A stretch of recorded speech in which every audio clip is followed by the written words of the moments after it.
Ave Legionarios. En este maravilloso video veremos la música. En la antigua Roma será un video que me ha involucrado al estudiarlo y haremos un viaje bellísimo. ¿Cómo está compuesto este video? Primero hablaremos del canto y por lo tanto de la forma más fundamental para crear música, la voz humana. Luego haremos un hermoso recorrido por los instrumentos musicales romanos, veremos imágenes que los representan y los sonidos de esos instrumentos, creados por supuesto a través de la arqueología experimental y los grupos de recreación. Y luego, para concluir, veremos algunas piezas musicales antiguas. Después les daré más detalles que nos permitirán sumergirnos en la música del mundo antiguo. Así que comencemos de inmediato porque será un viaje hermoso.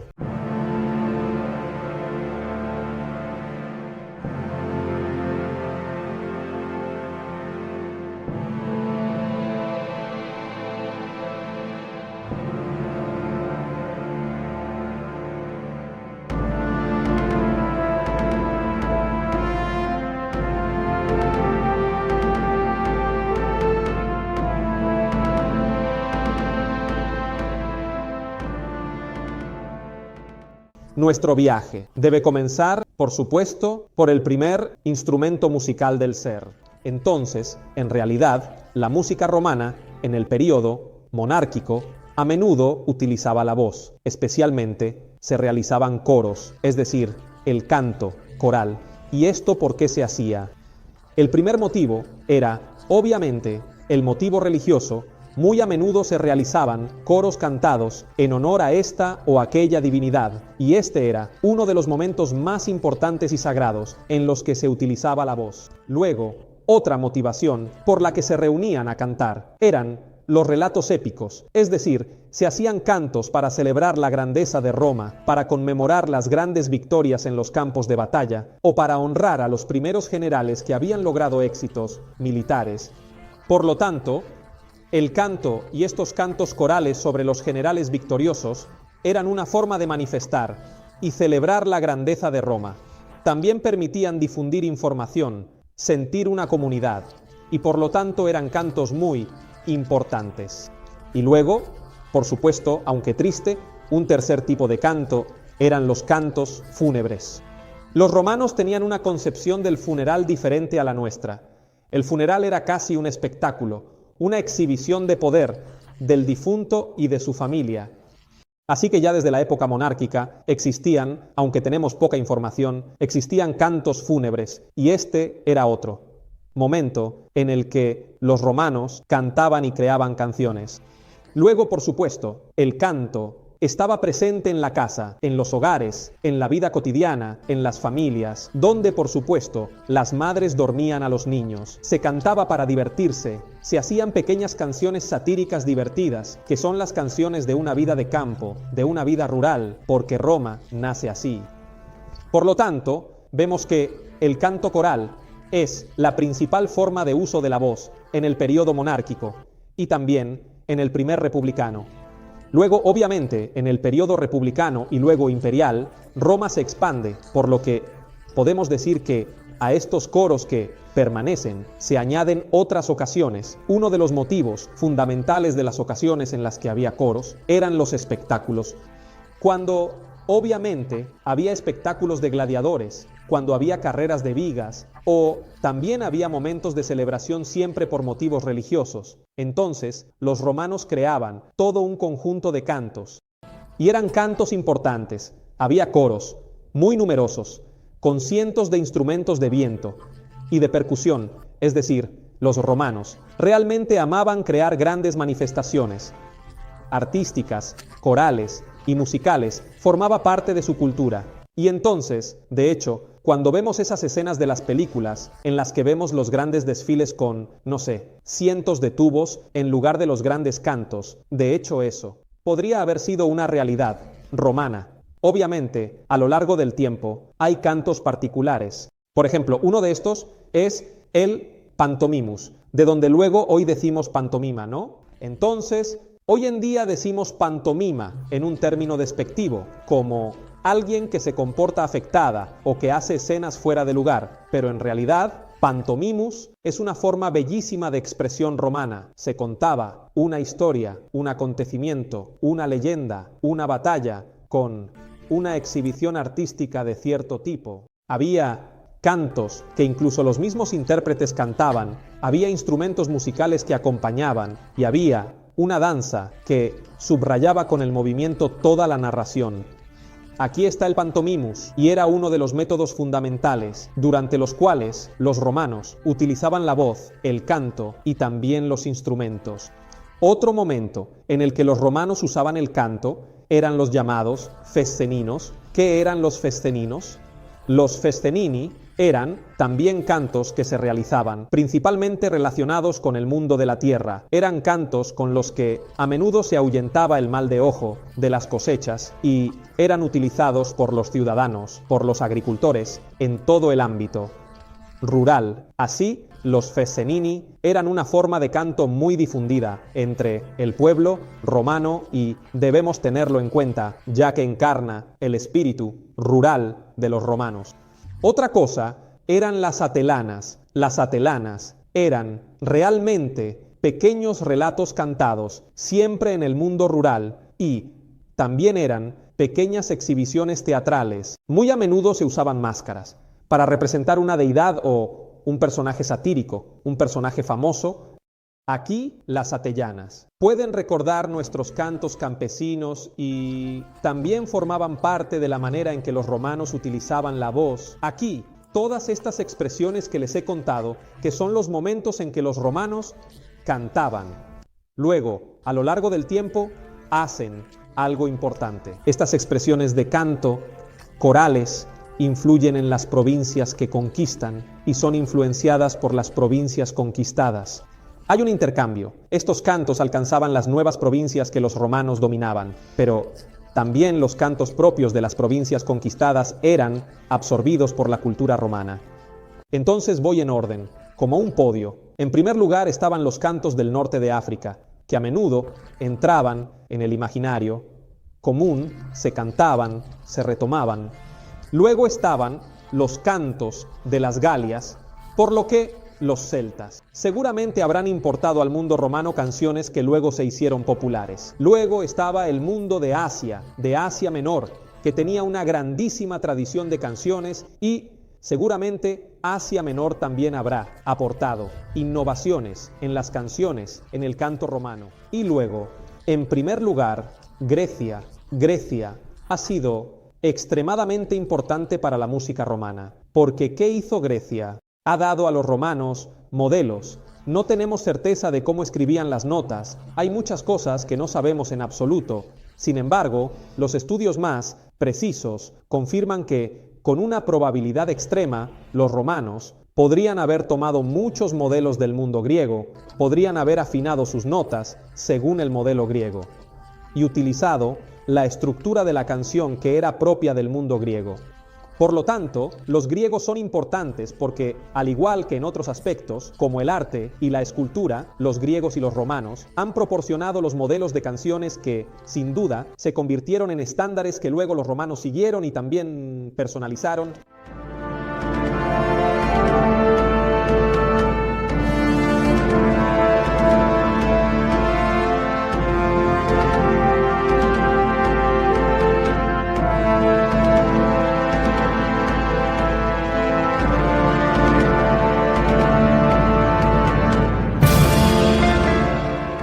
Hasta este momento hemos hablado del canto, de la forma básica de expresión, pero obviamente, además del canto, están los instrumentos musicales que son los protagonistas de la música. Así que empecemos de inmediato un recorrido por todos los principales instrumentos musicales romanos y veamos un poco cómo estaban hechos. Comencemos con los instrumentos de viento y hablemos de la tuba. ¿Qué era la tuba? La tuba era una trompa muy larga, de aproximadamente 1,5 metros, por lo que era bastante extensa. Por un lado, tenía una boquilla que se podía desmontar, como algunos instrumentos modernos, y por el otro, salía una campana para distribuir el sonido. La tuba era uno de los principales instrumentos de viento que los romanos utilizaban, tanto en la vida cotidiana, sobre todo en el campo militar. Pero ahora prestemos atención, escuchemos la reconstrucción del sonido de una tuba romana.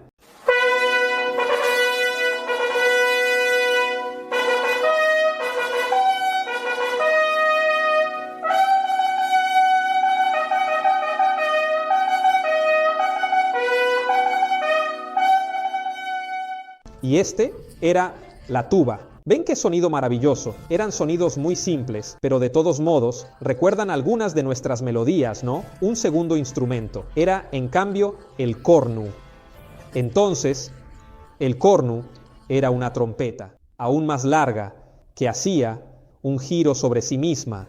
Parecía, como la letra, G, daba una vuelta sobre sí misma y era llevada, por lo tanto, sobre el hombro por el músico. Aquí también tenemos una boquilla que se puede quitar, tenemos la campana y sonidos que pueden ser articulados. Y también el cornu se utilizaba a menudo en el campo militar para dar órdenes, así como durante las celebraciones y fiestas. Veamos un cornu y escuchemos el sonido de un cornu.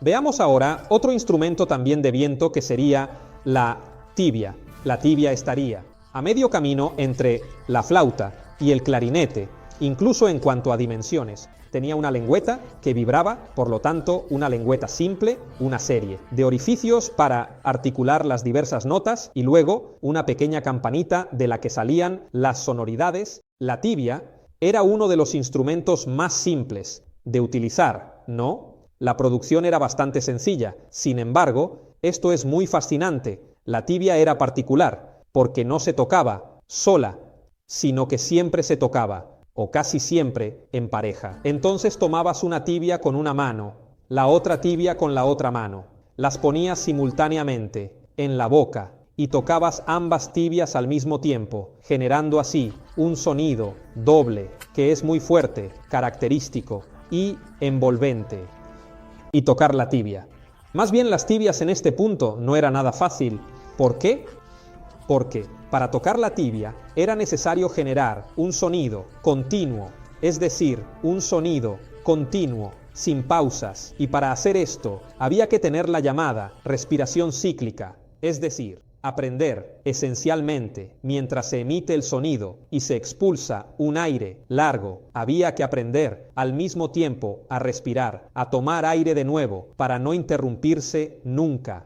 Entonces, piensen en la pericia necesaria para tocar este instrumento. Ahora aquí también vemos una imagen de una tibia que está tocando y el sonido, las sonoridades que era capaz de producir.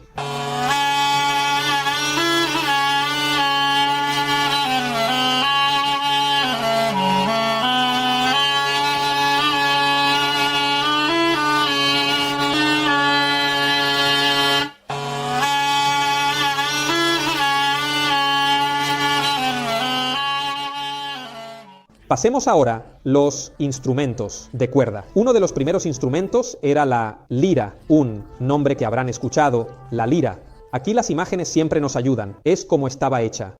La lira tenía dos brazos, tenía cuerdas que estaban, obviamente tensadas para generar el sonido, y luego tenía una caja de resonancia que se inspiraba en el caparazón de una tortuga. Sin embargo, algunas estaban hechas con el caparazón de una tortuga, mientras que otras estaban hechas de madera. Esta caja de resonancia estaba cubierta por una pequeña piel como si fuera un tambor, y este mecanismo de piel de tambor amplificaba el sonido, haciendo que el sonido de la lira fuera bastante fuerte. Era un sonido brillante. Veamos una lira y escuchemos la reconstrucción de un sonido de la lira.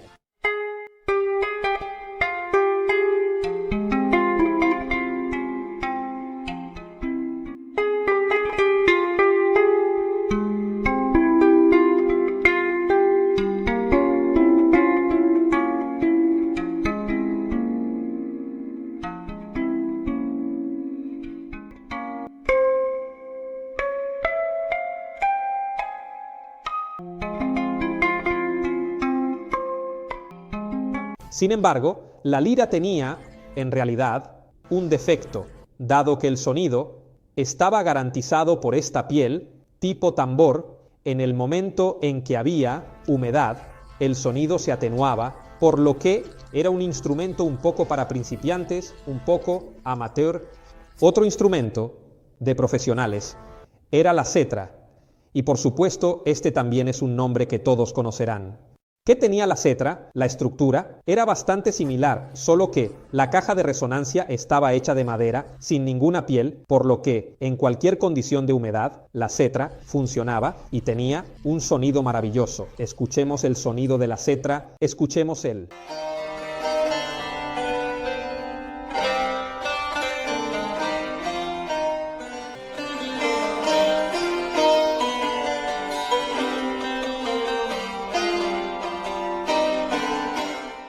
Escuchemos ahora el sonido de la llamada guitarra, y aquí hay poco que explicar, porque es extremadamente similar a la guitarra moderna. Es decir, aquí realmente teníamos también una caja de resonancia bastante amplia, los brazos, teníamos cuerdas tensadas. Y en la parte superior, atención, había válvulas para regular el nivel de tensión de estas cuerdas, así que hablamos de un instrumento que realmente es prácticamente la guitarra. Aquí hay poco que contar. Tenemos instrumentos romanos, este instrumento que podría ser perfectamente retomado en la actualidad. Escuchemos el sonido de una guitarra romana.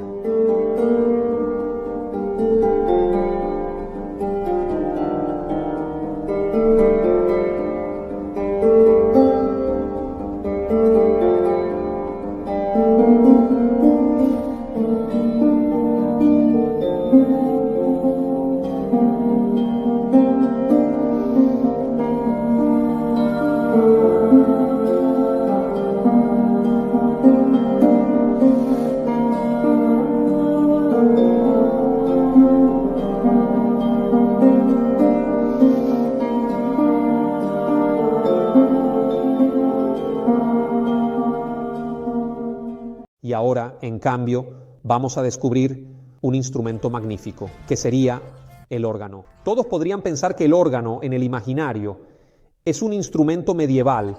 En las grandes iglesias medievales se encuentra el órgano, pero el órgano no fue inventado en la Edad Media. Existía en tiempos de los romanos, lo inventaron los griegos. Entonces existía el llamado órgano. Algunos eran órganos un poco pequeños que se manejaban con el aliento, pero no tenemos grandes ejemplos y no sabemos bien cómo funcionaba. Mientras tanto, tenemos la versión más fuerte y más común del órgano, que es el órgano hidráulico. Entonces, ¿cómo funciona el órgano hidráulico? Hagamos un paréntesis. Ingenieril, veamos la imagen. En la imagen tenemos un cilindro. Dentro del cilindro hay un pistón y en la parte superior del cilindro tenemos dos válvulas. Por un lado tenemos una válvula de entrada, que luego estaba conectada a un pequeño peso para que se cerrara sola. Del otro lado tenemos una válvula de salida. Entonces, ¿qué sucede? En el momento en que se tiraba el pistón hacia abajo, el aire entraba dentro del cilindro. Cuando se empujaba el pistón, en cambio, el aire salía por la otra válvula y creaba una presión. Ahora, todo este cilindro, todo este pistón, es decir, toda esta instrumentación necesaria para crear presión, lo vemos en la imagen siguiente, a través de dos cilindros, continuamente activados por una manivela que crean siempre presión, presión y presión. Esta presión confluía en una tina central, más amplia, donde había agua. Y esta agua, sometida a presión, comenzaba a subir, lo vemos en la imagen, ¿verdad? Subía cada vez más. ¿Y cuál era el resultado final? El resultado final era que en la parte alta de esta cámara había aire comprimido, que permanecía constantemente comprimido. La finalidad de tener este aire comprimido era a través de un sistema de órgano, es decir, de tubos a diferentes alturas, poder abrir los agujeros y generar el sonido. Aquí toda la invención de estos pistones, de esta presión que alimenta el agua, que crea una presión a nivel de aire, sirve luego para generar una música. Y ahora veamos una imagen de un órgano, de una reconstrucción de un órgano hidráulico, y escuchemos el sonido que generaban estos órganos.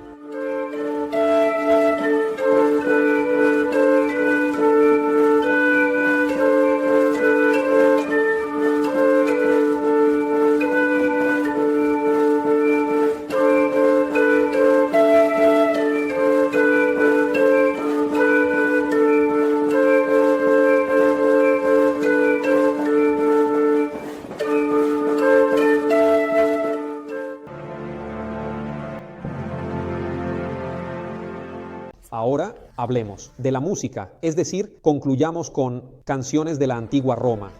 Entonces, en realidad, aunque sería hermoso, aunque sería sensacional, no puedo decirles con toda conciencia como historiador que tenemos canciones de la antigua Roma. Es decir, no tenemos canciones, no tenemos piezas, sobre todo no tenemos música escrita, no tenemos ninguna canción de la antigua Roma y nadie hasta hoy puede afirmar que esta es una pieza de la antigua Roma. No se puede hacer. ¿Por qué además no la tenemos? No la tenemos no solo porque obviamente los romanos no contaban con un sistema de notación eficiente como el que se creará en la Edad Media, sino también porque a menudo la música, como les dije al principio, era música sagrada, religiosa, y según algunos preceptos, la música religiosa, la música de los dioses, no se escribe. Así que también está el hecho de que los romanos no tenían realmente la voluntad de transcribir la música sagrada ni de representar a los dioses, especialmente al inicio de su historia, ¿no? Y por eso, lamentablemente, no tenemos la música romana. Ahora les hago escuchar un fragmento, solo por un motivo simple. Este no es un fragmento de la antigua Roma, pero lo que sabemos, también a partir de los hallazgos y, sobre todo, de los análisis comparativos entre la música de varios pueblos, sabemos que casi estamos seguros que la música romana era muy continua, era muy constante, no era una música como la de hoy que tiene ritmos variables, es muy excitante, va y viene, hay diferentes instrumentos. Estamos acostumbrados a una música muy dinámica. No, la música romana era una música más calma y más constante, así que les pongo este fragmento, solo para que entiendan la atmósfera que podía tener una música romana. Escuchemos un momento.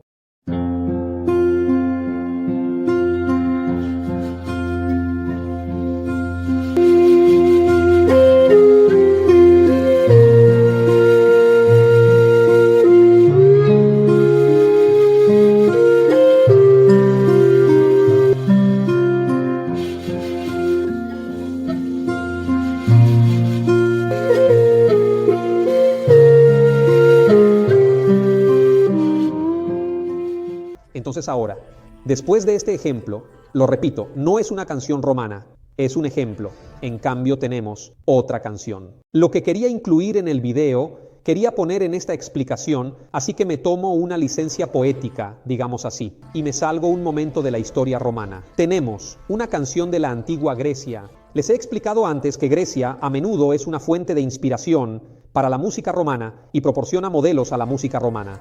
Hay una canción griega. Este es un himno a Seikilos, una mujer, era una chica. Probablemente es un himno dedicado a alguien, a su novia, a su esposa. Este es un himno, el himno de Seikilos, del cual, entre otras cosas, también tenemos la letra, y por lo tanto les dejo con una imagen, con las palabras de esta canción, y con la música que ha sido reconstruida por expertos modernos, el himno de Seikilos.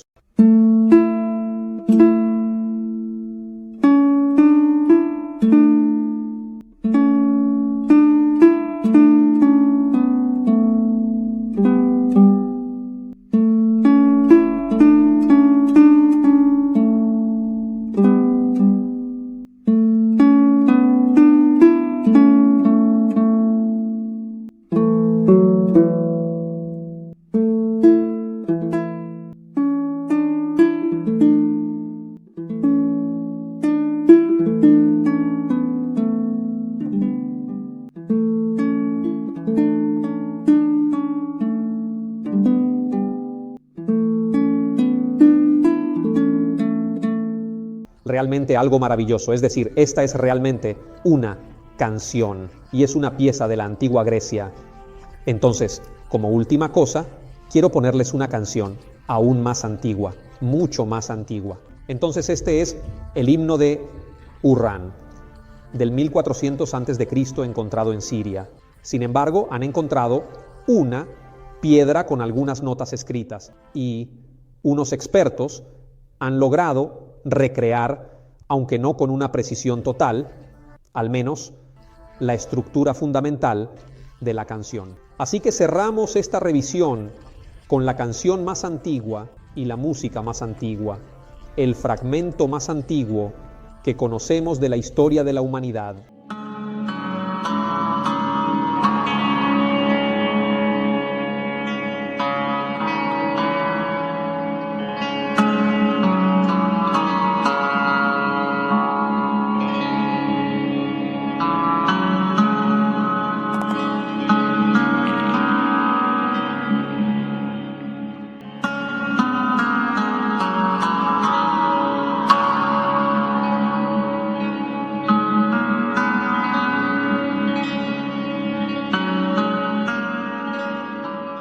Hicimos un viaje maravilloso en la música de la antigua Roma, vimos los instrumentos, escuchamos su sonido y logramos recuperar algunas canciones antiguas. Realmente espero que se hayan apasionado tanto como yo, porque ha sido uno de los videos más hermosos, que nos hace sentir más cerca de los pueblos antiguos. Así que gracias por la paciencia de habernos querido escuchar. En este punto, los invito a suscribirse al canal y activar también la campanita para recibir las notificaciones. Debéis inscribiros por una razón muy simple. Si no os inscribís, iremos a vuestra casa y os haremos encontrar y probar toda la música que hay, y así la música romana con los varios instrumentos. Esto podría ser bellísimo si no fuera porque lo haremos de noche, así que todas las noches, constantemente, sin pausa, iremos a vuestra casa y os tocaremos en la cara. Quiero veros, después de 2, 5, 7 noches sin dormir, os convertiréis en asesinos. Así que, para no volveros locos y poder dormir serenamente por la noche, inscribíos en el canal. Un cariñoso saludo y hasta el próximo video.